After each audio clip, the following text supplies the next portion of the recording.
So did you ever have this impression that everybody is essentially a complete retard and you're the only intelligent person out there? If you're watching this channel and you have this impression, then yes, that is the case. Because obviously, undoubtedly, something is changing in Western Europe and Northern America in a very bad way.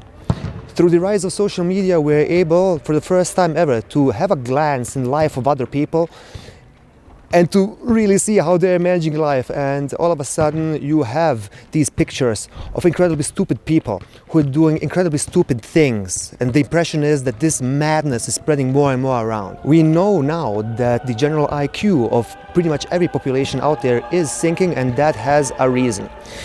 So I ran online into this interesting fellow called Dr. Edward Dutton. He is a researcher and has a pretty awesome YouTube channel called The Jolly Heretic, with such great videos like Atheists Are Mutants, How to Judge People by What They Look Like, and the very inspiring Why Are English Men So Unbelievably Attractive to Foreign Women. And I hope that he has some answers for me. Mr. Dutton, thank you for your time. Thank you for having me. Yes, thank you.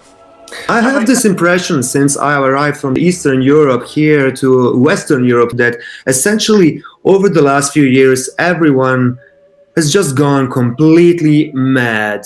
I don't find something like a rationality or logic, and the conclusions that people draw from the informations they have are just completely mental, mad, not normal, illogical. And I have this impression as if this is some kind of a virus that is just spreading around more and more. Yes, I think you're quite right about that. I think part of it might be quite a deep, quite a profound thing that goes back quite a long way. But I think part of it is relatively new. That basically you have the promotion through social media and all this kind of thing, almost a kind of narcissism, whereby people don't suffer. Then they don't suffer in any way in childhood. They don't want for anything. They don't need for anything, and there is nothing to inculcate them with values of humility or of concern or whatever. And so they simply can't cope with being questioned. They're not used to it. They can't deal with being questioned. They can't deal with being made to think about things. They can't deal with being offended. And they have such a high sense of their own self-importance that they feel that their offence and how they feel is incredibly significant and should be respected, far more than logic or truth.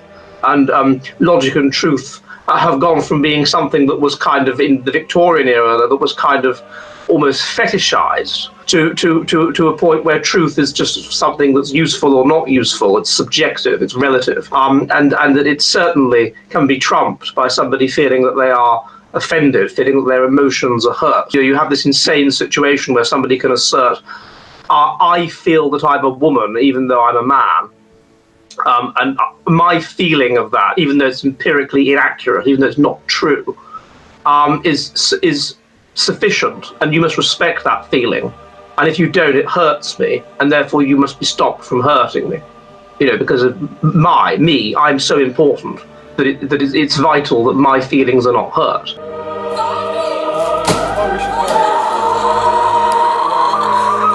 Representation is actually so much about mental health.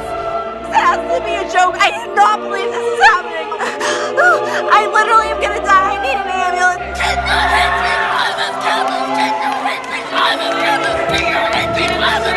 You're fucking a white male! So? You're a white man!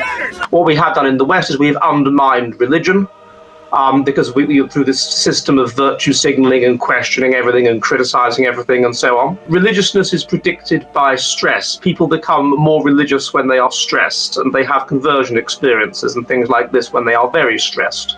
And so this shows you that religiousness is adaptive. It's about 40% genetic, so it's obviously something that's been selected for over time. It makes people more altruistic. People that were more altruistic in prehistory would have been more likely to pass on their genes and not been wiped out by the band.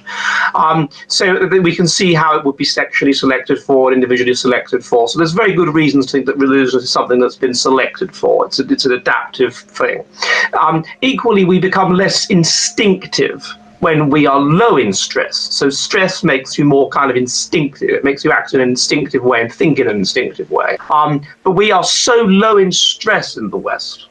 We are compared even to Eastern Europe, because Eastern Europe has a memory. Even if you're born in the 1990s and you're Eastern European, you have a memory that you're inculcated with by your parents of what it was like. And also you're just poorer and there's less security. And so your stress is higher.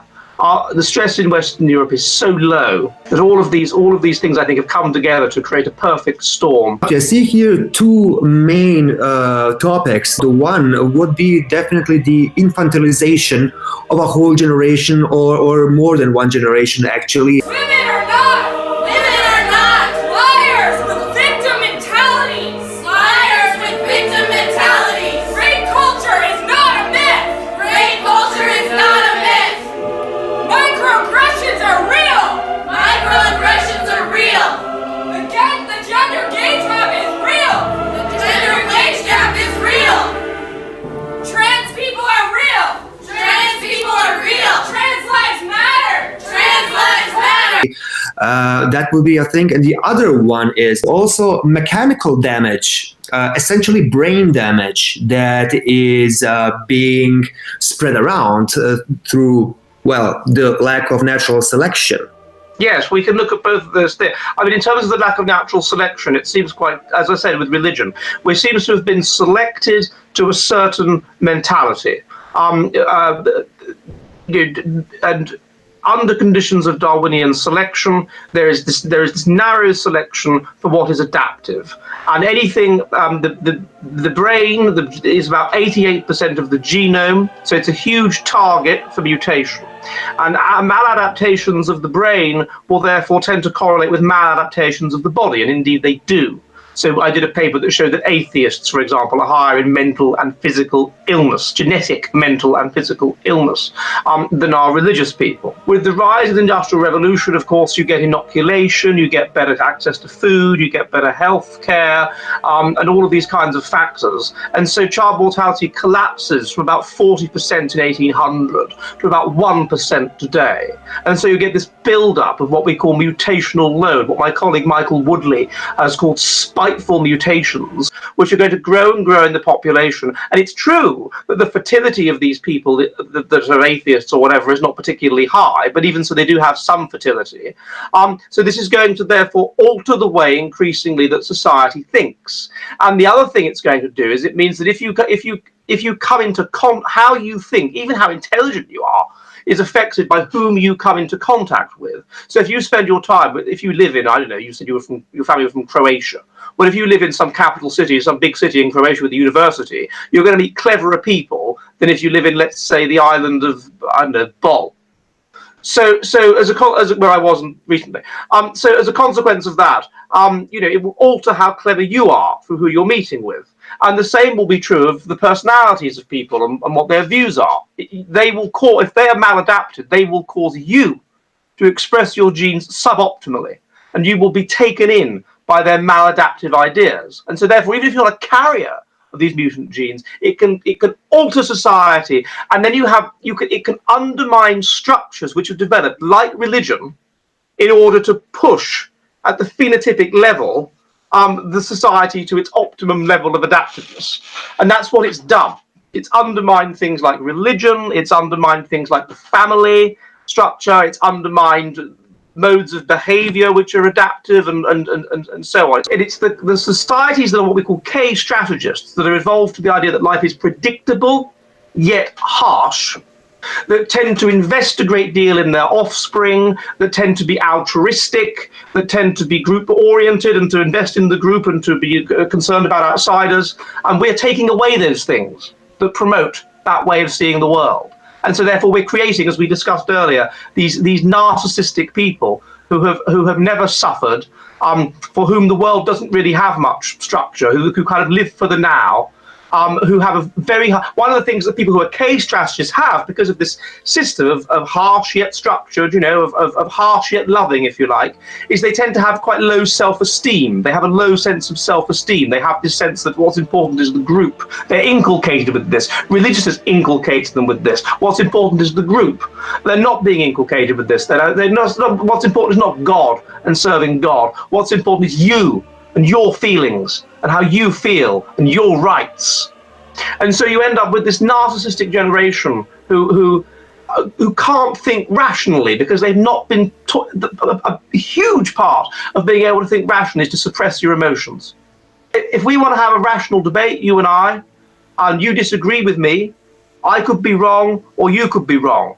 But you might disagree with me, and I might think, how dare he disagree with me? That's outrageous. And we have to be able to suppress our emotions, and that's what a harsh yet stable ecology teaches you to do.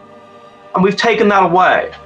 So I think that's one important element to the chaos that you see in Western Europe. You have these spiteful mutants. I think this is a mechanical issue. This is a genetic issue. So we're talking here about 3 Western European generations that are damaged, essentially. Oh no, I think it's been going on for longer than that. I mean, you can trace back maladaptive ideas. I mean, if we were to say that something like feminism, for example, which promotes women not being a part of society as the whole, but looking out for their own interests, you can trace feminism and the rise of feminism back to the mid-Victorian period. The fact that women have long been shut out of dangerous industrial jobs by men, by the way, is part of patriarchy. The idea that women are too weak to fight or too delicate to function in the military setting is part of patriarchy. I don't know if you're noticing a theme. Patriarchy. Anyways, I'm not done. This is the first time that we are able to really watch it happen, and it's been protocoled fairly well for the civilizations to come. This might be the first really big lesson in humanity for everybody. Yes, I mean, well, we've watched it happen with mice. So you made the mouse utopia experiment. Yes, with John Calhoun's mouse utopia experiment, where he essentially removes Darwinian selection.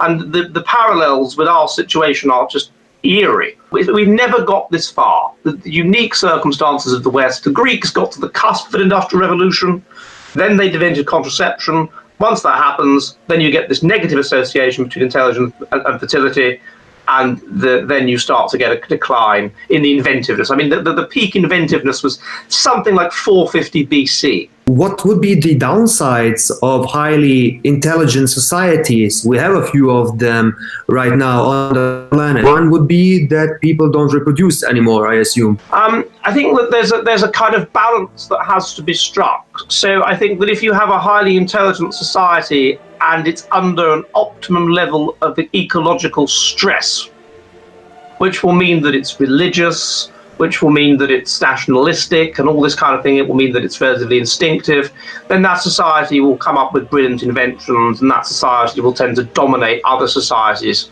which are less intelligent. And if society became too intelligent, it was composed of Sheldon Cooper types from the Big Bang Theory, it would just die out. So it may well be that there's a natural, and we look at this in our book At Our Wit's End, that there's a natural cycle of intelligence. It has to happen like this. Ellie,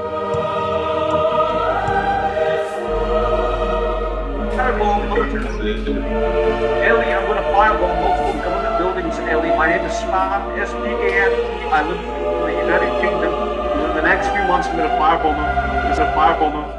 Let's talk about a few solutions for this, because I wouldn't like it to see that the West or Western Europe and the USA dissolve to dust, because they are very productive for the whole of humanity.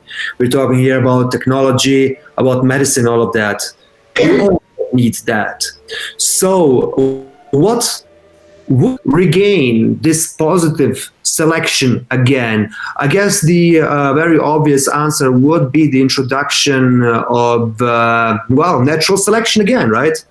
My suspicion is that it's going to happen anyway of its own volition, but things are going to get worse before they get better. So there's very interesting research by a guy called Tatu Vanhanen. This book here, Ethnic Conflicts, by Tatu Vanhanen, who is a Finnish, well, he's dead now, he died a few years ago, but he was a Finnish political scientist. And he showed that 66% of the variance in conflict and war in societies is to do with ethnic diversity. So ethnic diversity reduces, so you have the situation where high intelligence makes you decadent, and just as it did in Rome, and it entices you to let in people who are genetically different from you and foreigners who are damaging your genetic interests and all this kind of thing, which is of course happening to a much greater extent in Western Europe than in Eastern Europe, although it is happening to some extent in Eastern Europe as well. And so it undermines cohesion, it undermines positive ethnocentrism, it undermines a sense of trust, and it creates both between the groups and within them. So it actually undermines trust among the natives, because the natives kind of seem to, there was research on this by Putnam, that they kind of blame each other, and also it means that there are people with whom the treacherous natives can collaborate. So it undermines trust, and it undermines social cohesion, and you end up basically with war. Now war in the short term is bad for intelligence, and the reason for this is that intelligence, as we said, is associated with agreeableness, it's associated with rule following, it's associated with civic values, it's associated with low self-esteem, and so basically it's associated with bravery and gallantry. And so people that are more intelligent are more likely to take risks for others in war and get killed.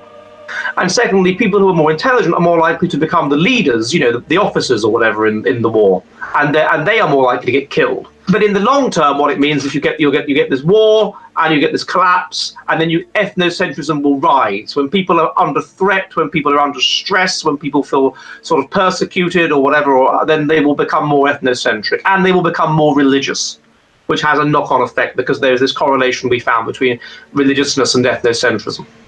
And so, and they become more suspicious of others, which means they tend to marry people that are more genetically close to them, and this seems to also raise ethnocentrism. So in all these ways, I see it as a natural process that ethnocentrism these conditions of Darwinian selection will naturally reimpose.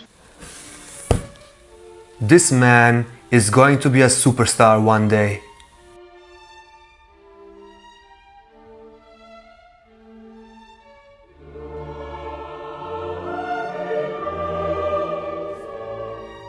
So now you know, people are getting more and more stupid, it's inevitable, our societies are going to crash and there is no way out of it. All of these beautiful buildings and art you can observe here in Vienna will collapse and disappear, because nobody will be able to sustain this level of complexity of society and civilization. Enjoy!